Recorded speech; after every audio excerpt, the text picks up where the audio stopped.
I'm going to walk you through my approach to sales enablement. And the key to this approach is you generally want to start with the problem, not the solution. Typically what I see when product marketing managers approach something like sales enablement, they think in terms of checklists of deliverables. And usually the first thing that comes to mind is a battle card.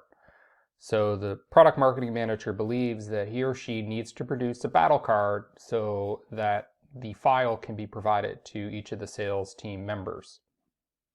But this isn't the best approach. Now, if we think at a higher level, when you think about starting a business, one of the ways that you increase the probability that your business will succeed is that you start with a problem, and then later on you figure out how to solve that problem. Because the details of how the problem gets solved are less important than the problem itself and the fact that that problem gets solved. So similarly with sales enablement, don't think first in terms of, I need to produce this type of asset. Think first in terms of, what is the problem I'm trying to fix? And then you'll sort out what the specific assets or solutions are to that problem. Okay, so what are those problems? Now, they could be varied, but typically the place that I would start is the marketing sales funnel.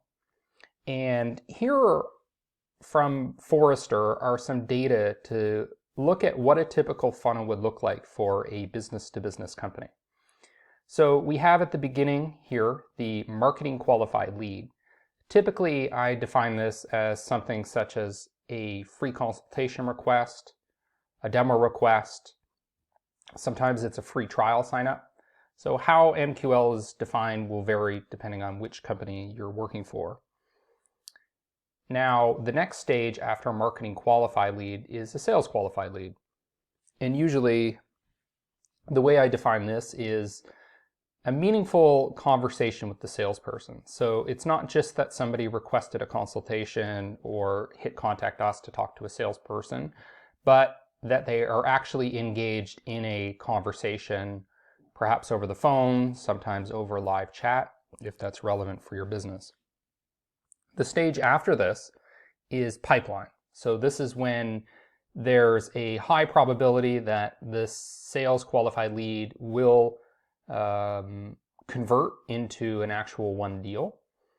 And often I would say that that's going to happen within 3 to 6 months, depending on whether you're dealing with like a small business in a short sales cycle or a large business in a longer sales cycle. So pipeline, you might also call this SQO, so sales qualified opportunity. And after the pipeline stage is the won deal. So you've actually closed the business and have the contract's been signed, there's a booking, and you basically have a lot of confidence that the revenue is going to come in from that new paying customer, then that new deal. So here are the conversion metrics. You can see 32%, 32%, 28%, 26%, end-to-end 0.75%. And then below is the top performers. So it's a little bit higher, a little closer to 40% and towards the tail end around 30%. So what this gives you is a baseline for not having a problem. If you don't have a problem, then you would expect your conversion rates to be around 1/3 from each stage to the next. Of course, you need to modify this for your unique situation. If you're dealing with small businesses or you behave more like a consumer marketing business, then you're probably just going to eliminate one of these stages altogether, such as the pipeline stage might be the same as the SQL stage, for example. But this is a little more sophisticated of a funnel because it's assuming that you're a reasonably sized business-to-business enterprise. So What you want to do is isolate where the problem is. So let's say your MQL to SQL is about 30%. Okay, pretty normal. But then SQL to pipeline is 10%. Well, that's a red flag that there's a problem. There's a problem there. But it could be that the problem is here. Maybe there's only a 5% win rate from pipeline to one deal. And sometimes these problems could just be a matter of definition. I was consulting for one company where the way they defined pipeline was just way too strict. They were using BANT, the BANT formula.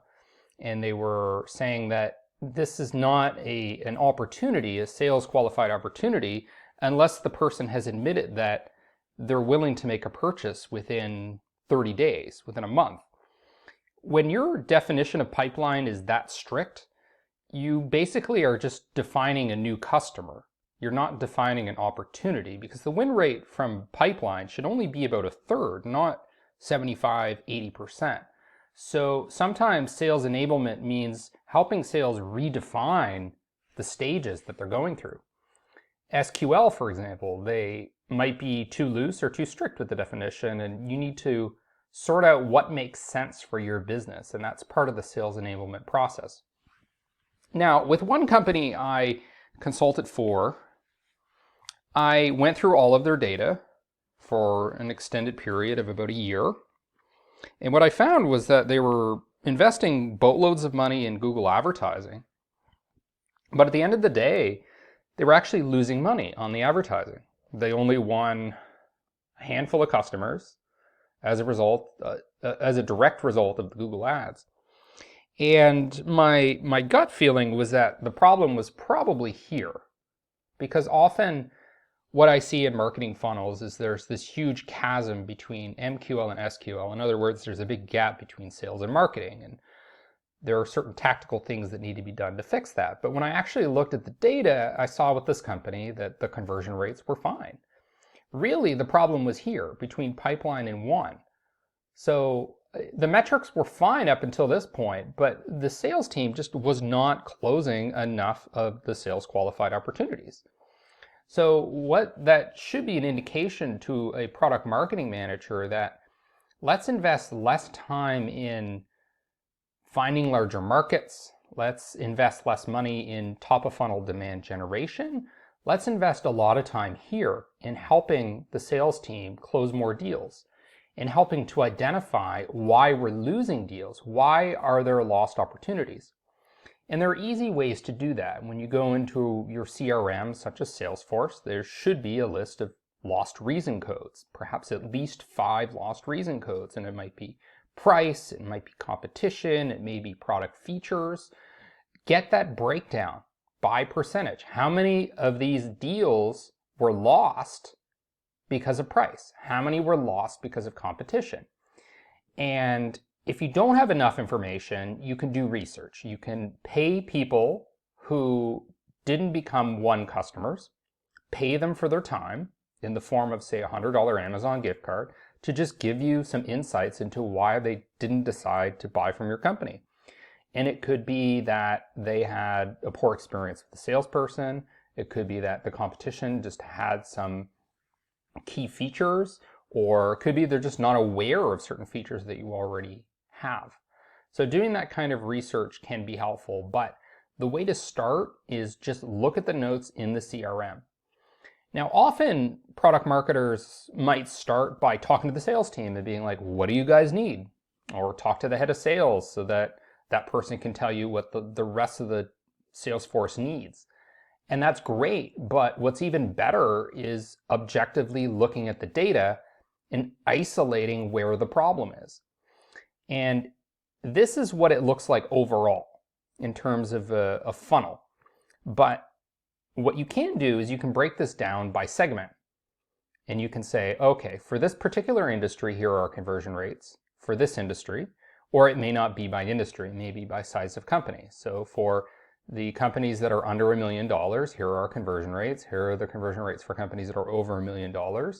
Or whatever segmentation makes sense. It may even be by product. Okay, the conversion rate for this product, for that product, for the premium product, etc. The point is you want to isolate where the problem is, and then you can focus on what the solution may be.